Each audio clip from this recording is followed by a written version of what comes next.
La palabra de hoy, yo sí le he sacado el cuerpo, es verdad. ¿Para qué les voy a decir? Yo le he estado sacando el cuerpo a esta palabra. Aún ayer le preguntaba a Dios si de verdad quería que habláramos esto, porque yo no quiero. A mí, este tipo de predicaciones yo le huyo. En realidad me gustaría predicar otro tipo de cosas. Pero de alguna manera Dios también quiere hablarme y quiere bendecirme y quiere que yo lo entienda, que pueda comprender de cómo Él ve las cosas. Y la palabra de hoy quisiera comenzar a decir que hay una creencia que nos ha hecho mucho daño en la iglesia, y es probable que a usted ya le haya hecho daño, o usted conozca a alguien que le hizo tanto daño esa creencia que ya no está en la iglesia, que dejó a Dios, que criticó, reprochó, juzgó a Dios y que se puso en pelea o conflicto con Dios y que se fue de la iglesia porque le parece que Dios es injusto. Esa creencia es una creencia, no es actual, es una creencia muy antigua, tan antigua como el libro de Job. Los que saben, el libro de Job es el libro más antiguo de la Biblia. Y ya en el libro de Job esa creencia estaba instalada en el ser humano. Usted se preguntará, ¿cuál es esa creencia, Javier? La creencia de que las personas que hacen el bien, todo les sale bien. Y que las personas que hacen el mal tendrán su castigo y su consecuencia y recibirán mal. Y esa creencia está instalada en la iglesia, sea porque inconscientemente la predicamos o porque ha estado allí y no la hemos querido enfrentar y ser consciente de que no es así, de que la Biblia no dice eso. ¿Cuántos de ustedes se han sentido mal con Dios alguna vez porque usted le dijo de que por qué, si usted es fiel a Él y hace las cosas y va a la iglesia y ora y hace las cosas bien, por qué le pasó lo que le pasó? ¿Por qué perdió el trabajo? Etcétera, etcétera. ¿Nadie ha cuestionado a Dios con eso? Yo creo que sí. Lo hemos cuestionado. ¿Por qué? ¿Por qué lo cuestionamos? Porque tenemos instalada en nosotros la creencia de que si hacemos las cosas como Dios quiere, no tiene por qué pasarnos cosas malas. Y no es así. Eso no es lo que nos enseña la Biblia. Y esta predicación tiene 5 partes. Y cada una de estas partes nos va a llevar a tratar de mirar qué es lo que de verdad sí dice la Biblia. Porque, mire, el primer libro que yo leí en mi vida cristiana, recuerdo, mira, tengo la imagen, y si todavía tengo la imagen de ese día, es porque lo más seguramente es que mi mente lo disfrutó demasiado. Fue muy importante para mí ese primer día que me leí el primer libro de la Biblia. Y prediqué de ese libro. Y es el libro de Job. Recuerdo, yo estaba en el patio de mi casa de Sagún, ahí con un taburete, sentado y dele a Job. Y no podía dejarlo de parar de leer. Me sorprendía mucho ese libro. Y recuerdo que mi primera predicación fue del libro de Job. Y la primera parte de esta predicación tiene que ver con Job, con todo su libro. Y yo no sé si usted, a mí es la primera vez que en mis predicaciones voy a tomar unas palabras de Satanás para darle importancia a la pregunta de Satanás. Y yo quiero que esa pregunta que Satanás le hizo a Dios, se la haga a usted. Como si Satanás se la hiciera a usted. Y está en el en el capítulo 1 del verso 8. Déjeme, miro mi público para ver qué tanto sabe de este libro. ¿Quiénes de los que están aquí no saben ni la más remota idea de Job? Sin pena, de Job. Listo. Entonces, no me voy a ahorrar todo ese tiempo para cosas más relevantes. Entonces, en el capítulo 1, versículo 8, dice: y Jehová dijo a Satanás. Pero antes de leer eso, vamos a leer el 9. Yo quiero que nos centremos en la pregunta de Satanás. Mire la pregunta: ¿acaso teme Job a Dios de balde? ¿Acaso teme Job a Dios de balde? Quite la palabra Job y ponga su nombre. Quite a Job de ahí, ponga su nombre. ¿Acaso sirve Carmelo a Dios de balde? En otras palabras, lo que está queriendo decir: ¿no será que tú sirves a Dios porque Dios te da cosas? Porque Dios te bendice, porque Dios te prospera, porque andas buscando que Dios te dé cosas, y como Dios te las da, por eso sirves a Dios. Ese es el cuestionamiento que le hace Satanás a Dios. Porque Dios le había dicho a Satanás,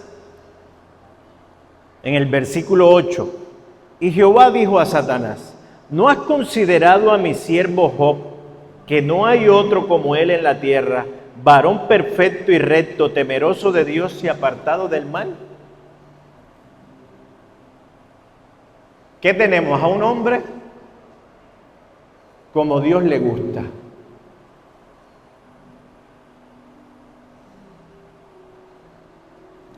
Yo creo que esa pregunta que Satanás hace, deberíamos hacérnosla. Porque es una pregunta muy dura y muy difícil para nosotros los humanos. ¿Será que servimos a Dios de balde?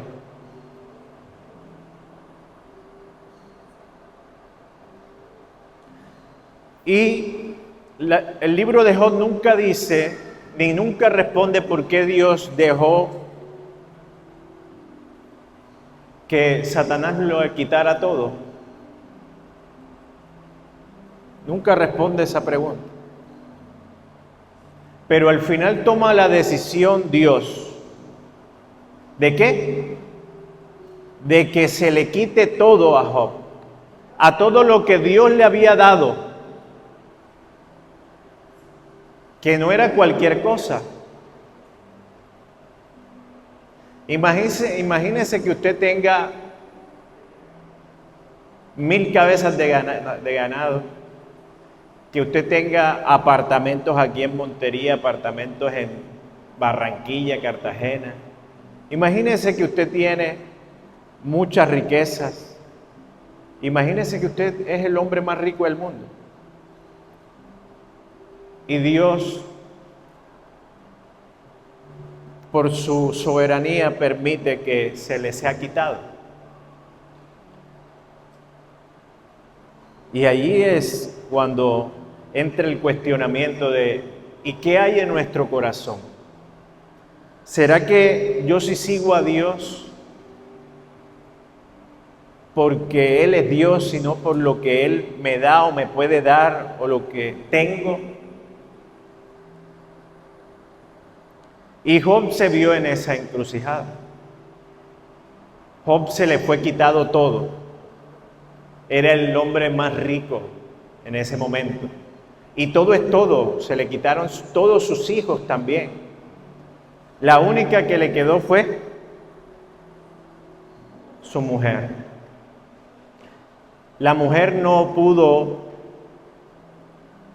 me imagino que para ella fue muy difícil comprender todo esto.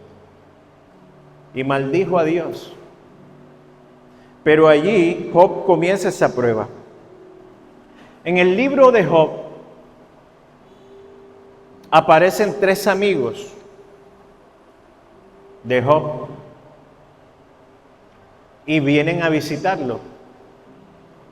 Y ellos comienzan a discutir sobre la justicia de Dios. Y ellos, tanto Job como los 3 amigos, tenían la idea bien metida adentro. Ellos tienen un supuesto.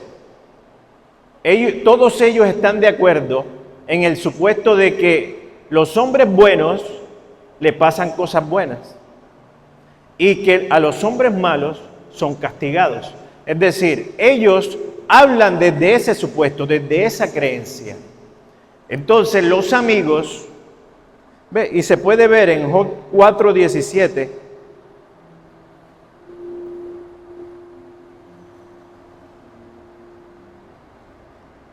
dice: ¿acaso el hombre será más justo que Dios y el varón más limpio que su hacedor? Job 8:20 dice: he aquí Dios no aborrece al perfecto ni tomará la mano de los malignos. Y Job 31:6 dice: pésame Dios en balanzas de justicia y conocerás mi integridad. Entonces aquí vemos unos amigos, y si usted ve los discursos, las conversaciones de ellos, siempre van a ver que los amigos están tratando de decirle a Job que todo lo que le está pasando es porque él ha hecho algo malo. Y como ha hecho algo malo, Dios lo está castigando. Se lo están dándole, diciendo: usted hizo algo malo y por eso le está pasando eso. Y Job le contesta a ellos diciendo: no, yo soy íntegro. Y lo que a mí me está pasando no puede ser que Dios me esté castigando porque yo estoy íntegro. Entonces, esa es la discusión. Están en ese punto de evaluar. Entonces, ellos solo ven que Dios hace justicia desde que a los buenos le da bueno y al malo le da malo. Ese es el punto que creen que Dios hace justicia. Entonces, Job, como está desde ese punto, llega a un punto en que se harta, se cansa de los cuestionamientos de los amigos, y él llega a un punto, imagínese usted un hombre que se le quitó todo y que hasta se le quitó la salud porque le cayó una gran sarna. Entonces estaba enfermo, amigos que lo cuestionaban y no tenía nada. Y este hombre tenía unos bajones de ánimo y unas subidas de ánimo, a veces peleaba con Dios, se recriminaba, a veces decía no, decía para adelante, decía para atrás, pero al final Job no entendía si Dios era justo conforme la justicia de que ellos hablaban. Entonces, debe estar pasando 2 cosas, decía Job: o es que Dios no está haciendo las cosas conforme su justicia en el mundo, o que Dios es injusto. Y ese era el cuestionamiento de Job.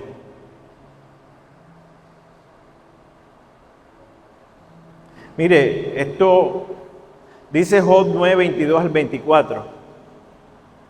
Todo es lo mismo, por tanto yo digo, al impío destruye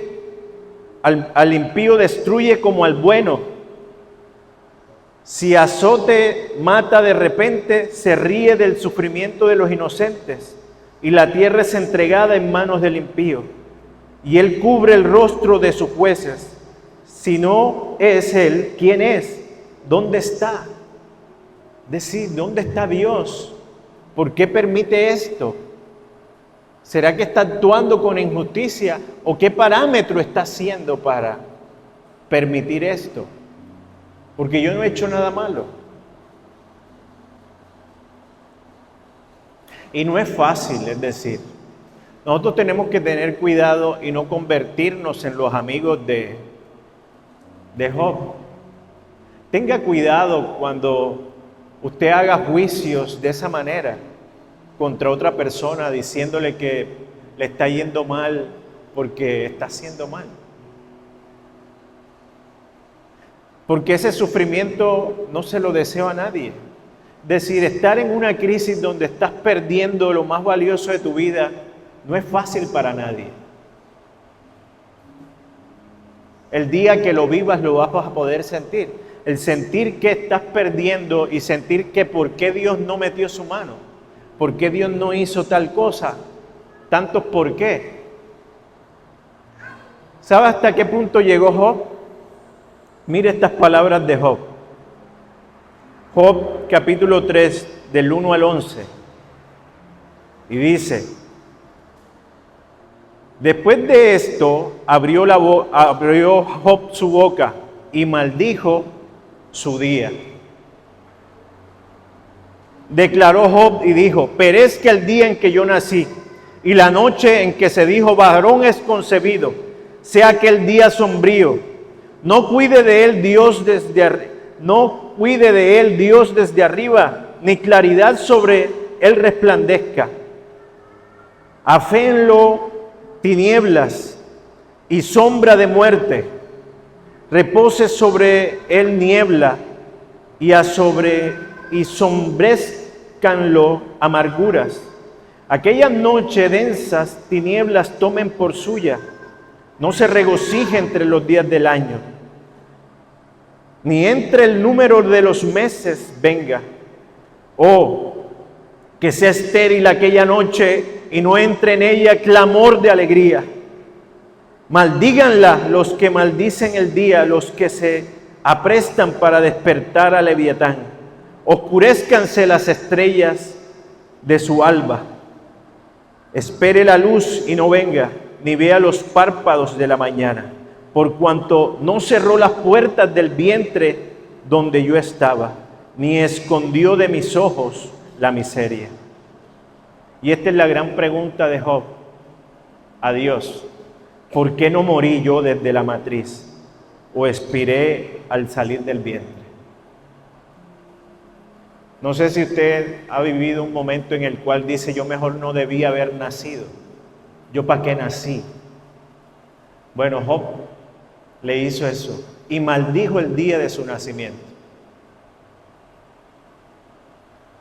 Y es muy duro, muy difícil. Entonces, cuando Job ya no encontraba respuesta en los amigos y se sentía tan mal, todas estas tristezas, todos estos dolores, todos estos cuestionamientos, ¿sabe qué dijo Job? Que me escuche Dios. Que Dios entonces se haga cargo de mi caso y lo evalúe. Job 13:3 dice: pero yo hablaré ahora al Todopoderoso y quisiera razonar con Él. En otras palabras, quiero hablar con Dios. Quiero plantearles todos mis cuestionamientos y que me explique por qué razón me está pasando lo que me está pasando.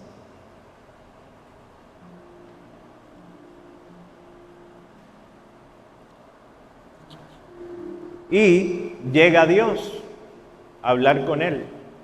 Job 38 de 2 al 4 dice Dios y pregunta Dios: ¿quién es este que oscurece el consejo con palabras sin sabiduría? Ahora ciñe como varón tus lomos. Yo te preguntaré y tú me contestarás. ¿Dónde estabas tú cuando yo fundaba la tierra? Házmelo saber si tienes inteligencia. Entonces, Dios se presenta a hablar con Job. Y en otras palabras, como dice, amárrate los pantalones. Y vamos a hablar, pero no te voy a responder, te voy a hacer preguntas. Y Dios comienza a razonar con él y a preguntarle cosas. Son como 60, 70 preguntas que Dios les hace. Y son preguntas que exceden los límites de Job. Es decir, nosotros los seres humanos tenemos un límite. Hay cosas que no podemos comprender, ni por más que nos las expliquen. Hay gente que se pone a debatir que cómo será el mar allá en el cielo, que cómo serán las casas, que cómo... Mire, mi gente, yo no me pongo a discutir eso porque eso no lo podemos comprender. Son cosas que van más allá de nuestra capacidad. Dios solo nos habla y lo que está en la Biblia es lo que livianamente podemos llegar a comprender, pero hay cosas que sobrepasan. Hay cosas que en esta tierra, en lo físico, material, no podemos conocer como humanos, como el cerebro. Ahora, dígame usted, aquello invisible que no hemos visto. Entonces hay cosas que exceden. Y Dios comenzó a hacerle preguntas del universo y de la creación que él no podía responder. Era una manera sarcástica, como para que Job entendiera que hay cosas que no tienen la capacidad, que él es un ser limitado para comprenderlas.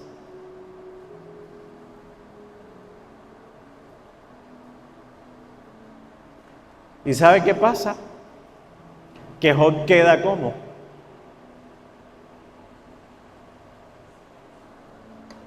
No sabe.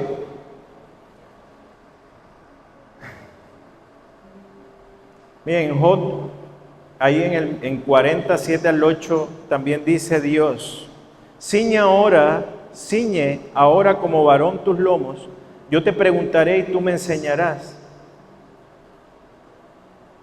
Mire lo que le dice, ¿invalidarás tú también mi juicio? ¿Me condenarás a mí para justificarte tú?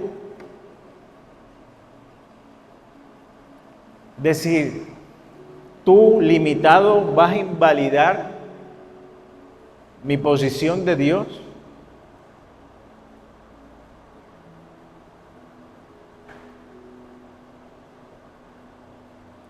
Y cuando Job es confrontado,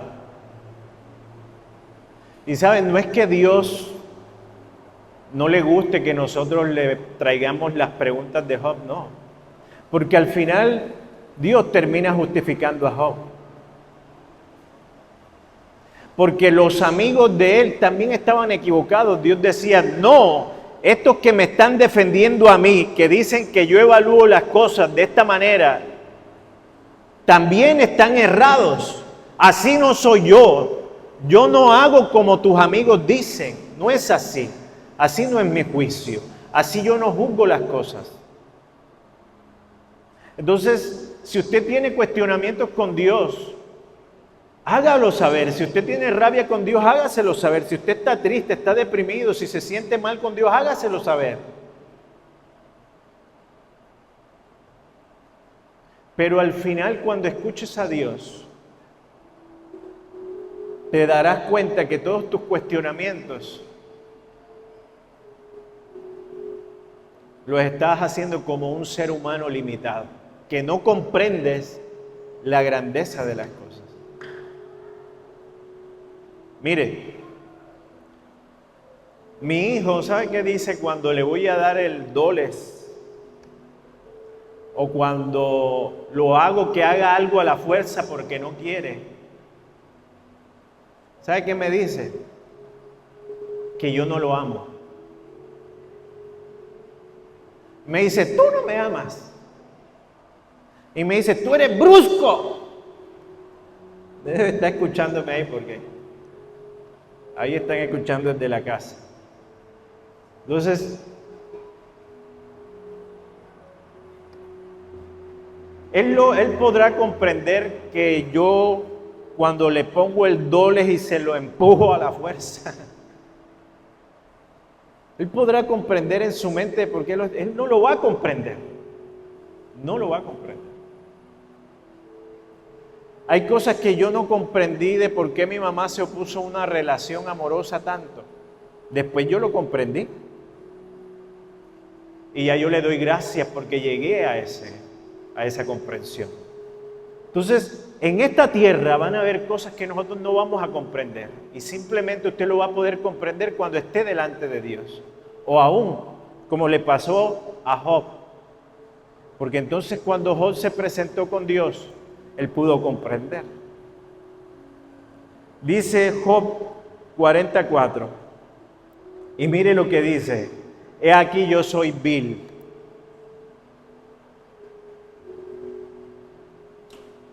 Una de las cosas que pasa que cuando Dios nos deja ver un poquito de cómo Él ve las cosas y de cómo son las cosas, uno lo que dice es que yo sí soy estúpido.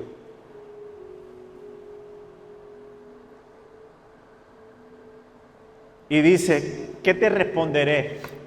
Decir, ¿qué te voy a decir? ¿Qué te voy a decir? Mi mano pongo sobre mi boca.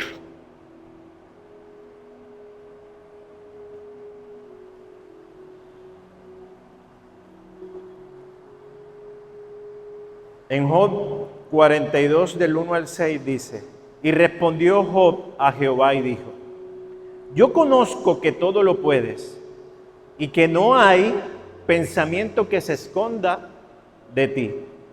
¿Quién es el que oscurece el consejo sin entendimiento?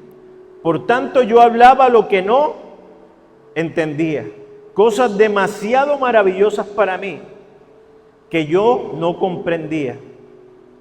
Oye, te ruego y hablaré, te preguntaré y tú me enseñarás. De oídas te había oído, mas ahora ¿qué? Mis ojos te ven. Por tanto me aborrezco y me arrepiento en polvo y ceniza. ¿Sabe? Yo no sé, porque el libro no lo deja ver, qué fue lo que Job vio en esa conversación con Dios, que al final él pudo hacer su duelo por todos los hijos que perdió y por todas las cosas que le pasaron. ¿Cómo pudo hacer? ¿Qué fue lo que allí, hablando con Dios, la respuesta que encontró? Porque la sanidad de Job no es porque Dios le dio más hijos, ni porque Dios le devolvió la riqueza, o porque le dio muchos años de vida. No, ese no fue porque ¿quién me dice aquí que uno se consuela la muerte de un hijo con la vida de otro hijo? Son cosas diferentes. El consuelo y la sanidad que Dios hizo en Job no fue lo que Dios después le dio, sino en esa conversación, lo que fue lo que sanó a Job.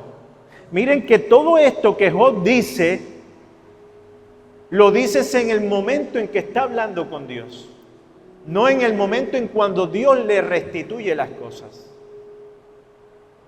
Entonces, es asombroso, en realidad es muy asombroso.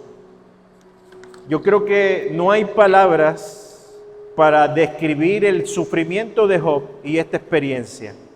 Yo creo que todos los humanos, en algún momento de nuestra historia, vamos a tener la experiencia de Job. Y Eclesiastés nos lo hace ver. De pronto uno dice, no, es que yo no quiero vivir lo que Job vivió. Igual o menor, la vamos a vivir. No hay salida. No hay salida. Tenemos que el sufrimiento vivirlo. Pero lo maravilloso es que Dios dio respuesta para eso. Ahora, parte 2, el libro de Eclesiastés. Le dejo de tarea leer el libro de Job. Eclesiastés. Mire, le voy a leer el versículo que resume todo Eclesiastés. Y es Eclesiastés 1:2.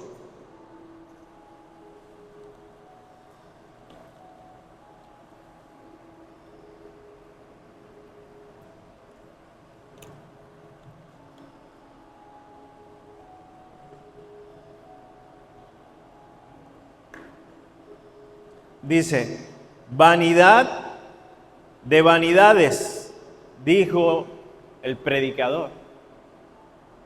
Vanidad de vanidades, todo es vanidad. Yo no sé si usted ha podido comprender ese versículo. Mire, esa palabra, de alguna manera yo creo que en algún momento yo se lo dije. En realidad, la metáfora que se puede hacer con la palabra es que la vanidad es como el humo.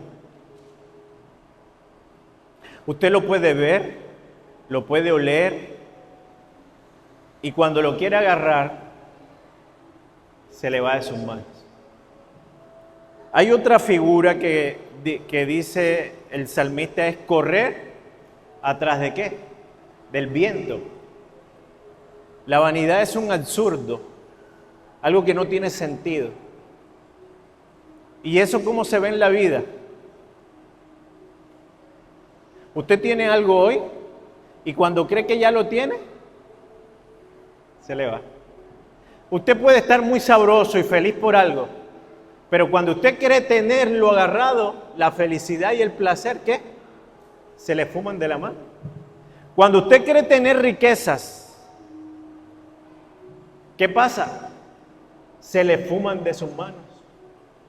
Dígame usted, ¿qué de lo que hay en esta tierra no se fuma de sus manos? Dígame.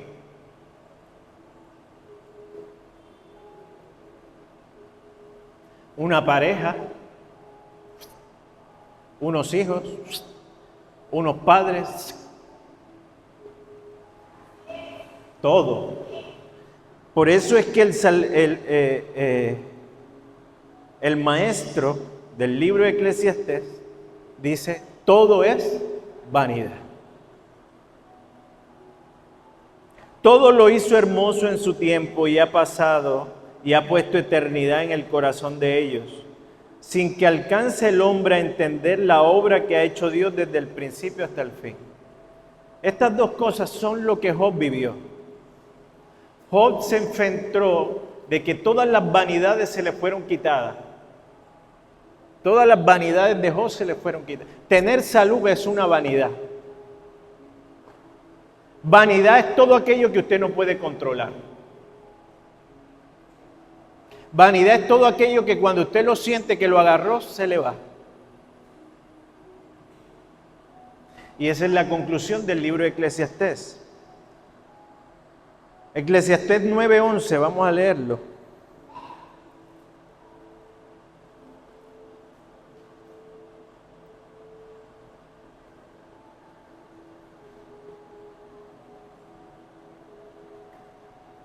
También he visto otra cosa debajo del sol, que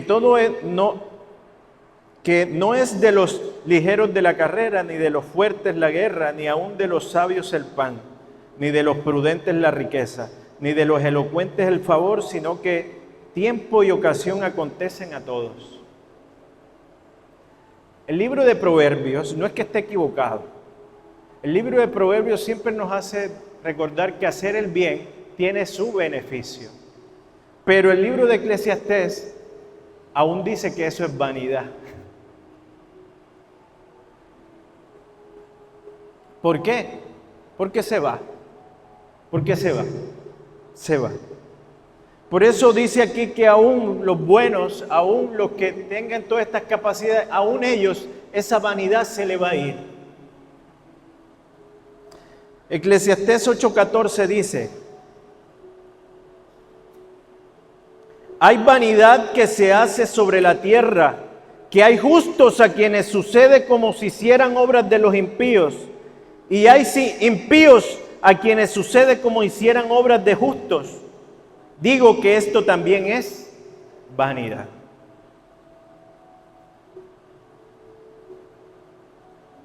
Eclesiastés 2:16. Porque no hay más memoria del sabio que del necio para siempre, puesto que en los días venideros todo será ya olvidado. Y como muere el sabio, lo mismo que el ¿qué? Que el necio. Eclesiastés hace énfasis en dos cosas, en el tiempo y en la muerte. Y es que, mire, tanta vanidad. Usted trabaja y trabaja y trabaja. ¿Quién se va a gozar su herencia? Por ejemplo, Emanuel, lo que yo estoy trabajando, lo que usted trabajó, ¿cómo la va a administrar Emanuel? Ni sabemos. La goza otro. Entonces, tanto trabajar usted, tanto estresarse, tanto correr tras el viento. Y hay gente que de pronto, bueno, se nos queda a los hijos, pero hay otra gente que se va a gozar lo que usted trabajó que no, que fue un flojazo toda la vida.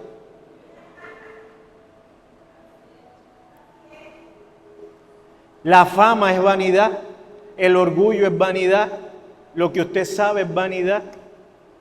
¿De qué tanto? De si construimos cosas, hacemos cosas, pero mire, esta estructura ha visto morir gente y nos hará ver morir a nosotros y seguirá otro y otro y ellos seguirán aquí. La montaña seguirá donde está, el sol seguirá dando vueltas, todo seguirá y nosotros ¿qué? Ese es el cuestionamiento de Salomón en Eclesiastés. ¿Qué tanto nos creemos? Pero también es el punto de la muerte que hace Salomón. Y es que usted sea pobre, sea rico, sea quien sea, todos vamos a morir. Entonces la vida, esta vida terrenal es vanidad. Eclesiastés 9:2 dice: todo tiene su tiempo. Todo lo que se quiere debajo del cielo tiene su hora. Todo sucede de la misma manera a todos, una misma suerte para el justo y para el impío, para el bueno, para el malo, para el impío, para el inmundo, para el que sacrifica y para el que no se sacrifica, como el bueno, así el que peca y el que jura, como el que teme el juramento. Usted dirá, ¿y entonces qué sentido tiene? Es que el sentido de esta cosa es que usted entienda que en esta tierra todo es vanidad, que no se ponga a amar lo que es vanidad, no se amarre a la vanidad. No trate de controlar la vanidad porque no la va a poder agarrar. Y que tanto bueno como malos, a todos se nos será quitada toda la vanidad que tengamos.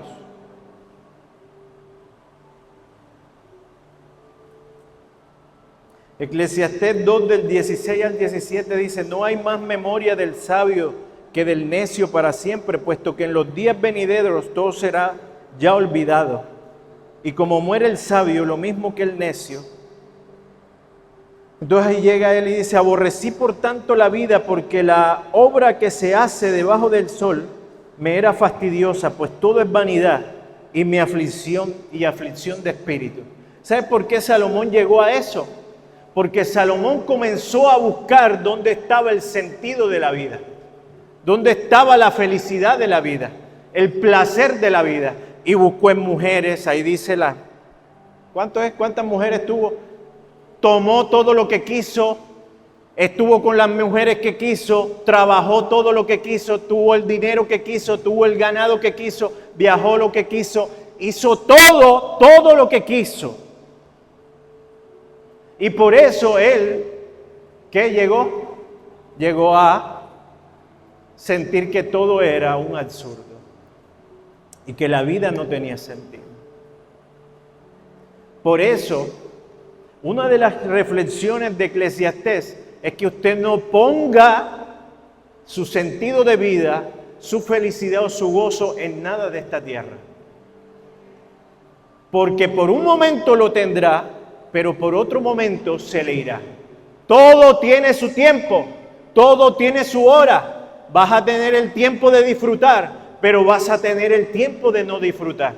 Vas a tener el tiempo de reír, pero también vas a tener el tiempo de llorar. Y allí está todos los tiempos que vamos a tener. Pero todo eso es vanidad.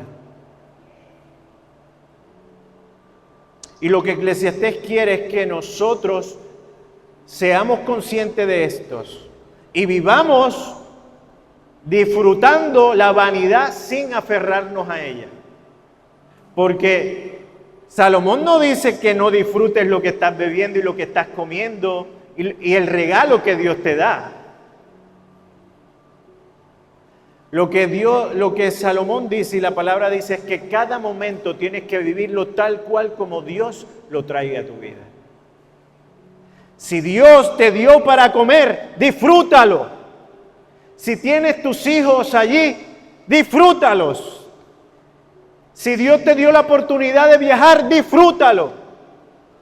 Todo lo que Dios te da, honra a Dios por todo lo que Dios te da, pero no te aferres a ello. Pero también aprende a vivir el momento de tristeza, el momento de sufrimiento, el momento de dolor y que sepamos soltar eso, porque Dios tiene el control de eso, porque Dios es soberano en esas cosas.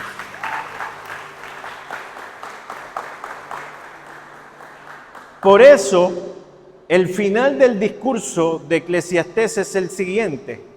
Eclesiastés capítulo 12, versículo del 13 al 14.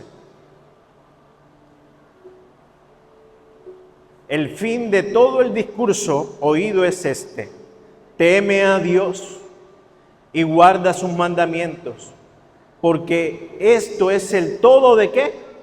Del hombre.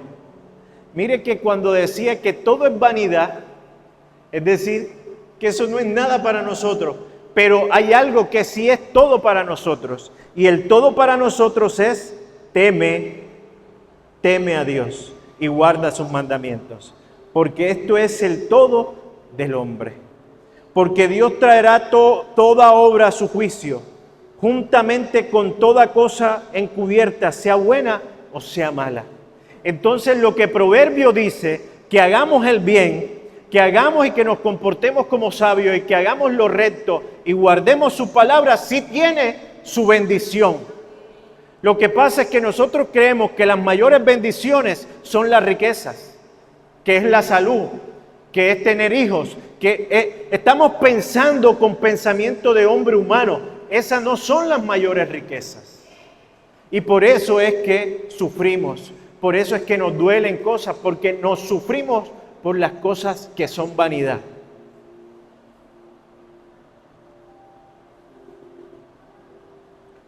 Parte número 3. El Salmo 73 es como el resumen de todo lo que yo he hablado. Vamos a leer el Salmo 73. Todo el Salmo 73. No lo voy a explicar ni nada, si solamente léalo y mírelo, porque todo lo que acabo de predicar está allí. Lo mismo que le pasó a Job, lo mismo de Eclesiastés.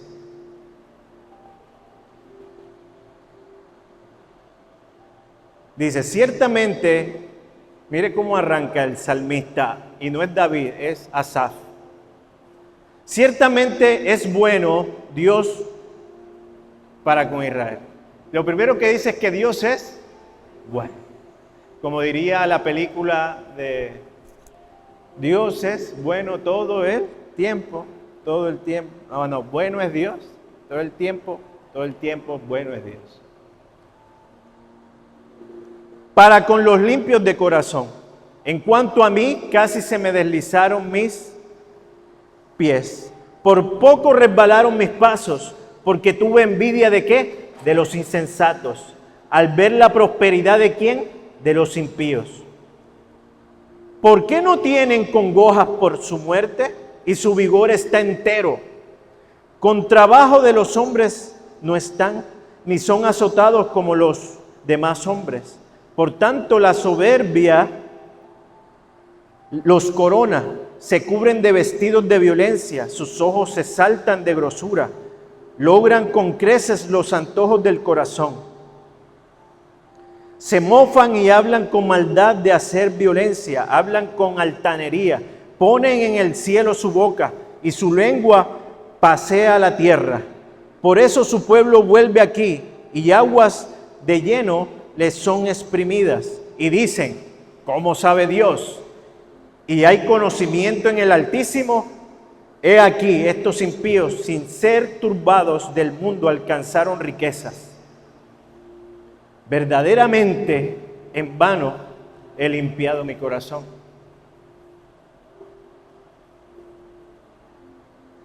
Y lavado mis manos en inocencia, pues he sido azotado todo el día y castigado cada mañana. Y si dijera yo, así hablaré, he aquí habría negado la nación de tus hijos, pues pensé, ¿cómo entender esto? Pero fue, en mi opinión, trabajo duro. Hasta que entrando ¿dónde? Mire, lo mismo que le pasó a Job. Job fue a buscar a Dios y Asaf fue a buscar a Dios. Y dice que hasta que entró en el santuario de Dios, entendí el fin de ¿qué? De ellos. Ciertamente los has puesto en deslizaderos, en asolamientos los harás caer. ¿Cómo han sido asolados? ¿Cómo de repente han perecido? ¿Cómo han sido quitados de sus fundaciones? Como sueño del que se despierta. Así, Señor, cuando despertares, menospreciarás su apariencia. Se llenó de amargura mi alma y mi corazón sentía que punzadas. Tan torpe era yo, igualito como Job que decía, soy vil. Él dice, tan torpe era yo que no entendía. Era como una bestia acerca de ti. Con todo yo siempre estoy contigo. Me has tenido de la mano derecha, me has guiado según tu consejo. Y después me recibirás en gloria. Y se hace la pregunta, ¿a quién tengo yo en los cielos sino a ti? Y fuera de ti, ¿qué? Nada deseo en la tierra. Lo pudo comprender que todo lo de esta tierra es vanidad y todo lo que tienen esos los malvados es vanidad.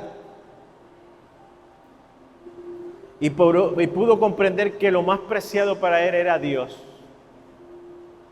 Mi carne y mi corazón desfallecen, mas la roca de mi corazón, mi porción es Dios para siempre. Porque aquí los que se alejan de ti pecarán. Tú destruirás a todo aquel que de ti se aparta. Pero en cuanto a mí, el acercarme a Dios es el bien. He puesto a Jehová, el Señor, ¿qué? Mi esperanza, para contar todas tus obras.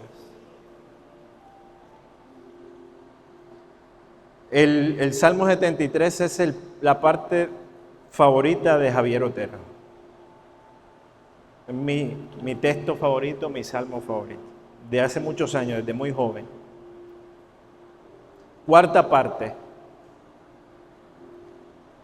Los apóstoles entendieron esto. Todos los apóstoles sufrieron. Todos los apóstoles entregaron su vida por Dios. ¿Por qué? Porque entendieron que todo lo de esta tierra es vanidad.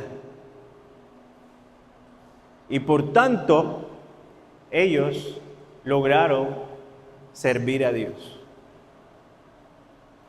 Pablo en Corintios dice, en 15:55 dice, ¿dónde está, oh muerte, tu aguijón? ¿Dónde, oh tu sepulcro, tu victoria? Le pregunto, ¿cuál es el mayor problema de nosotros, de la vanidad, de nosotros los hombres? ¿Cuál es el mayor sufrimiento de un ser humano? ¿Con qué es? Es el problema de la muerte. Si hay algo que más puede hacer sufrir a un ser humano, tiene que ver los temas que tienen que ver con la muerte. Y por eso los evangelios y las cartas siempre están dando respuesta ¿a qué? A la muerte. Porque el ser humano tiene una gran necesidad y es responder a la pregunta de la muerte. Y por eso Pablo, sobre todo, dice, ¿y dónde está la victoria de la muerte? ¿Por qué? Porque es vanidad. Al final, ¿cuándo usted puede controlar su vida o la vida de sus familiares o de la gente que usted ama? ¿Usted puede controlar eso? Es vanidad. Pero Pablo deja claro de que esa muerte a la que tanto tememos y con la que tanto sufrimos, no tiene victoria. No tiene victoria ya. En 2 Timoteo 1:10 dice Pablo también, pero que ahora ha sido manifestada por la aparición de nuestro Salvador Jesucristo, el cual quitó la muerte y sacó a la luz la vida y la inmortalidad por el Evangelio. En 1 Corintios 15, 24 al 26 dice, 1 Corintios 15, el 24 al 26 dice, luego el fin, cuando entregue el reino al Dios y Padre, cuando haya suprimido todo dominio, toda autoridad y potencia, porque preciso es que Él reine hasta que haya puesto a todos sus enemigos debajo de ¿qué? Y el postrer enemigo que será destruido es la muerte. Por eso es que los cristianos siempre decimos que hay solución para todo. Y hay solución hasta para la muerte. Hebreos 2:14 dice, así que por cuanto los hijos participaron de carne y sangre, Él también participó de lo mismo, para destruir por medio de la muerte al que tenía el imperio de la muerte, esto es, al diablo. Este verso nos hace llevar a la quinta parte, y es la parte de Jesús, porque Jesús habla de Job, de Eclesiastés, y aún nos hace entender por qué los discípulos dejaron la vanidad de este mundo y comprendieron que era lo verdaderamente importante, porque Jesús se lo hizo saber. En el capítulo 10, que no lo voy a leer, de Mateo, Jesús le hace ver a sus apóstoles, cuando los envía, le hace ver que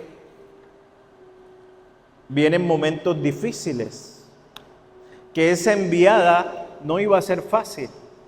Le dice en el versículo 16, he aquí yo los envío como ovejas en medio de ¿qué? De lobos. Y también les dice en el 24, el discípulo no es más que su maestro, ni el siervo más que su señor. Bástele al discípulo ser como su maestro y al siervo como su señor. Si al padre de familia llamaron Belcebú, ¿cuánto más los de qué? Y en este contexto lo que está diciendo Jesús es que si a él lo trataron tan mal y si él tuvo que sufrir tanto, ¿qué nos espera para nosotros? Pero cuando él les dice eso, de todo lo que tienen que enfrentar, él les deja claro algo. Versículo 28. Y dice, y no temáis a los que matan el cuerpo, mas el alma no pueden matar. Temed más bien aquel que puede destruir al alma y al cuerpo en el infierno. Mire, una de las cosas que nosotros no podemos comprender, tanto en Job como en Asaf, como en todo, es el juicio de Dios sobre por qué Dios deja que gente muera. ¿Por qué mueren niños en el vientre o son abortados? ¿Por qué enfermedades? ¿Por qué mataron a ese hombre que era un siervo de Dios? ¿Por qué? Etcétera. Y yo siempre me hago la pregunta, si Dios permite eso es porque Él está viendo algo que nosotros no estamos viendo. Y si Jesús le dice, no tengas miedo si te matan tu cuerpo, es porque Jesús está viendo algo más allá de eso. Si yo le echo doles a mi hijo es porque yo estoy viendo que eso le va a sanar, aunque lo voy a hacer llorar y me va a decir lo que sea, pero sé que algo. Entonces Jesús, si permite cosas es porque Él está viendo algo que nosotros no podemos ver y que nosotros no podemos comprender en este momento. Pero Jesús le dijo, no teman. Y en el 29 le dice esto: ¿no se venden 2 pajarillos por un cuarto? Con todo que ni uno de ellos cae a tierra sin vuestro Padre. Pues aún vuestros cabellos están todos ¿qué? Contados. Así que no temáis, más valéis vosotros que muchos pajarillos. Lo que les está diciendo es que nosotros somos valiosos para Él. Y que aún si la muerte nos llegara a nosotros o a alguien de nuestro alrededor, aún Él tiene cuidado de eso. No se le ha salido de su mano. ¿Ok? ¿Se le salieron de sus manos de Dios los hijos de Job? Yo creo que no.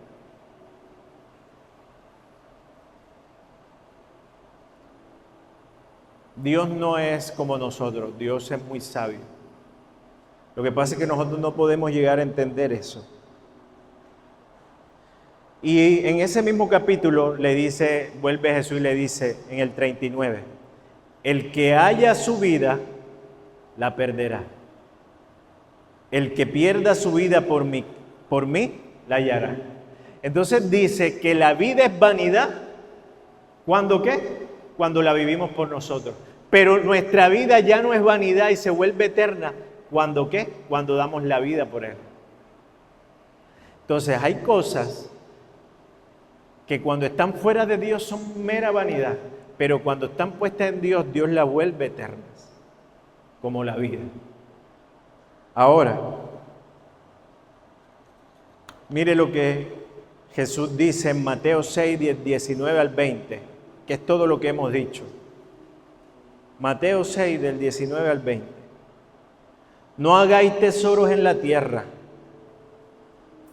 donde la polilla y el orín corrompen, y donde los ladrones minan y hurtan, sino haceos ¿qué?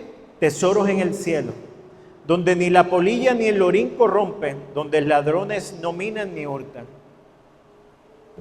Es otras palabras diciendo lo mismo. Todas esas cosas se van a perder. No hagas tesoros ahí, porque se van a perder. ¿Qué nos está diciendo Jesús? Que no trabajemos, que no tengamos cosas en este mundo. No. Lo que nos está diciendo es que no pongamos el corazón ahí.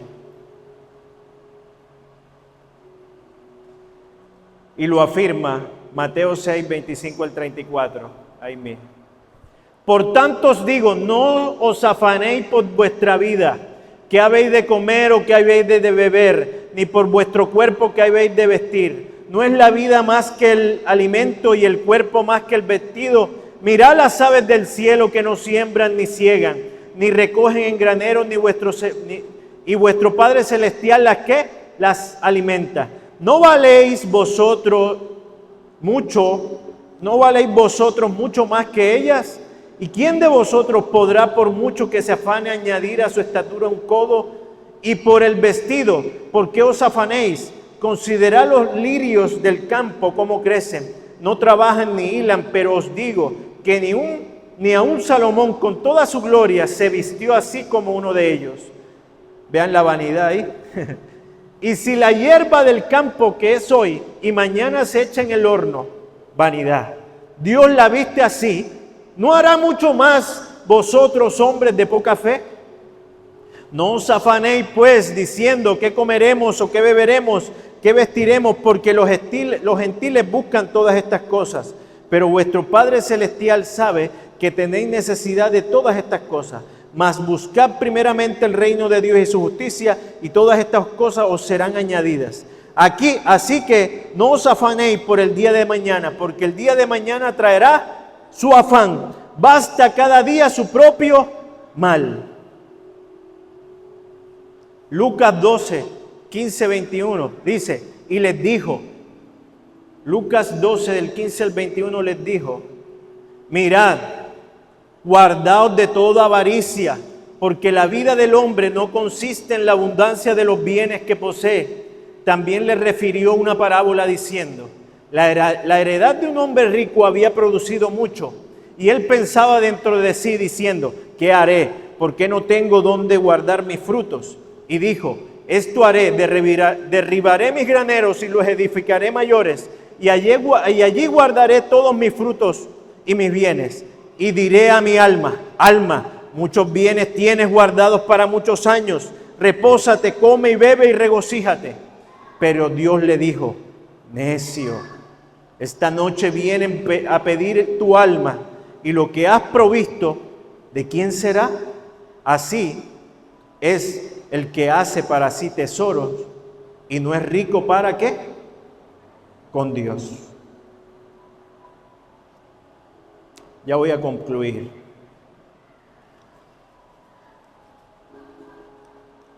En Génesis queda claro que nosotros desobedecimos.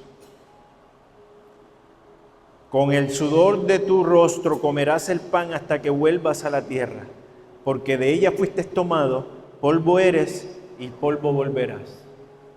Y estamos sufriendo esa consecuencia hasta hoy, y es la consecuencia de la vanidad. Pero Dios respondió a eso.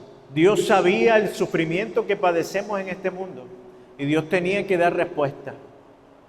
Aún a Job se la dio, y Job pudo estar con Dios y recibir la respuesta a su sufrimiento y ver que Dios es soberano y tiene el control sobre todo lo que a él le pasó. Pero también Asaf, cuando entró al santuario, Dios también le mostró. Y eso nos dice que si alguno de ustedes tiene algún cuestionamiento con Dios, porque su mente limitada no lo deja ver, es hora de que usted vaya con Dios a hablar. Y Dios, en su soberanía, le podrá mostrar lo que usted puede entender ahora. Y cuando se encuentre con Él, usted va a poder decir, gracias papá porque me diste doles. Gracias porque estuviste allí y me hiciste pasar por eso, pero tú tenías un plan. Aunque usted no lo puede entender hoy. Isaías dice y profetiza, destruirá la muerte ¿para qué? Para siempre. Y enjuagará el Señor Dios las lágrimas de todos los rostros y quitará el oprobio de su pueblo sobre toda la tierra, porque Jehová lo ha dicho. Esas lágrimas que usted ha tenido, todo ese dolor que usted ha sufrido, serán enjuagados y serán sanados.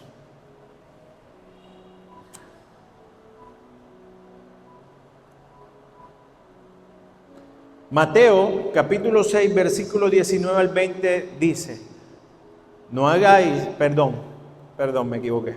Oseas 13:14 dice, también profetizando, de la mano del Seol los redimiré, los libraré de la muerte.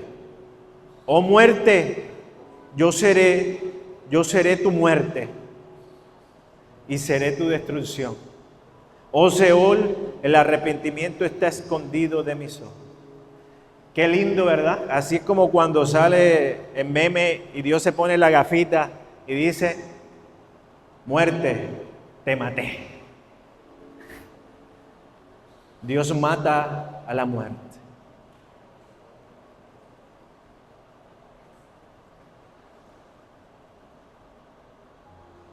Juan 11, 25 y 26 dice, y les dijo Jesús, ¿sabe quién había muerto? Lázaro.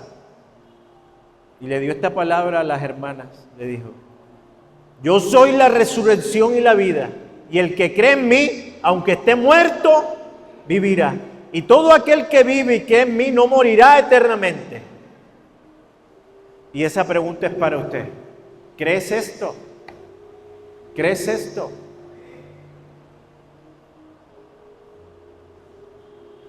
Según de Corintios 1 del 3 al 6.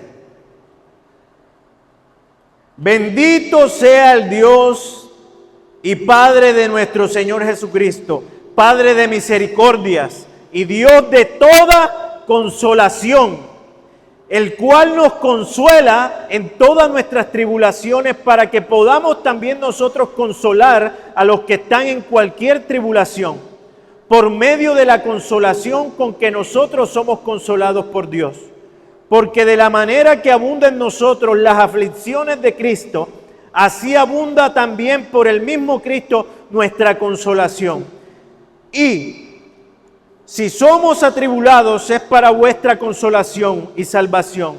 Y si somos consolados es para vuestra consolación y salvación, el cual se opera en el sufrir las mismas aflicciones que nosotros también padecemos.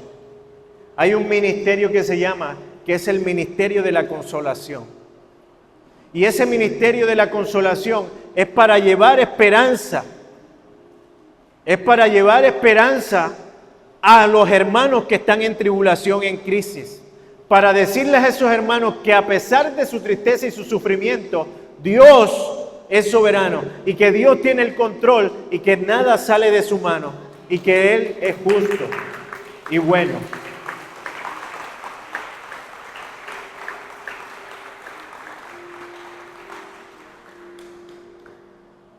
Hay una oración que hace el apóstol Pablo y es la oración, vamos a tomarla como si el apóstol Pablo orara por nosotros, pero es la oración que tenemos que hacer por ustedes y ustedes por nosotros.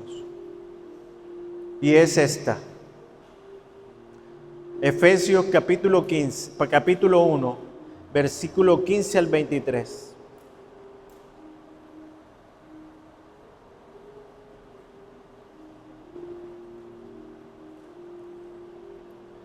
Por lo cual yo también, habiendo oído de vuestra fe en el Señor Jesús y de vuestro amor para con todos los santos, no ceso de dar gracias por vosotros, haciendo memoria de vosotros en mis oraciones. Y mire esto, esta es la petición de Pablo. Para que el Dios de nuestro Señor Jesucristo, el Padre de gloria, os dé espíritu de ¿qué? De sabiduría y de revelación en el conocimiento de ¿qué? De Él.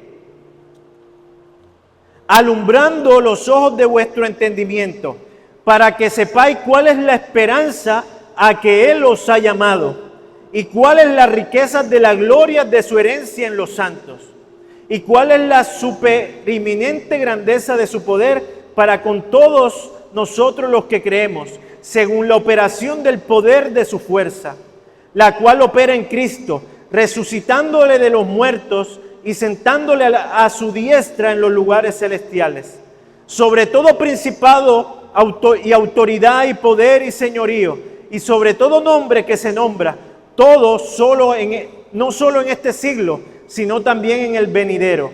Y sometió todas las cosas bajo sus pies, y les dio poder, y lo dio por cabeza sobre todas las cosas a la iglesia, la cual es su cuerpo, la plenitud de aquel que todo lo llena en todo.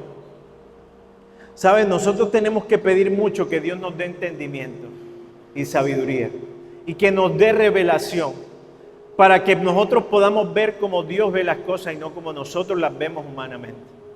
Porque nosotros vemos las cosas desde la vanidad. Dios no la ve desde ahí. Dios tiene una mirada más amplia. Y decirle, Señor, dame la mente de Cristo para yo ver con tus ojos el sufrimiento que yo estoy viviendo hoy, el problema que está pasando hoy. Isaías 55, 8 al 9 dice, porque mis pensamientos no son vuestros pensamientos, ni vuestros caminos mis caminos, dijo Jehová. Como son más altos los cielos que la tierra, así son mis caminos más altos que vuestros caminos, y mis pensamientos más que vuestros pensamientos. Mi hermano, que Dios nos ayude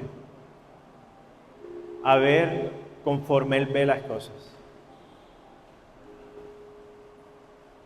Que Él nos consuele en el momento más difícil que podamos afrontar, más duro que podamos vivir.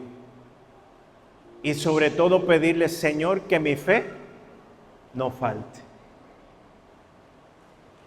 ¿Sabe? Yo siempre le he dicho a Dios, Señor, cuando venga el día malo a mi vida, que mi fe no falte. Que cuando Satanás venga a zarandearme, o cuando las tormentas rujan con fuerza y sienta que no voy a poder, no dejes caer mi fe. ¿Y sabes dónde debe estar la fe? Es en el mismo lugar donde la puso Job, es el mismo lugar donde la puso Asaf. ¿Y sabes cuál es ese lugar? En confiar que Dios es soberano, en confiar de que a Dios nada se le sale de las manos y que Dios tiene todo bajo control. Y que Él me ama a mí y ama a mi familia y que yo soy más valioso que un pajarito y que si aún a los pajaritos Él cuida, Él me dijo que Él me iba a cuidar a mí, que yo soy valioso. Entonces tengo que tener fe de que Dios es justo y es bueno, aún en los momentos más difíciles de nuestra vida.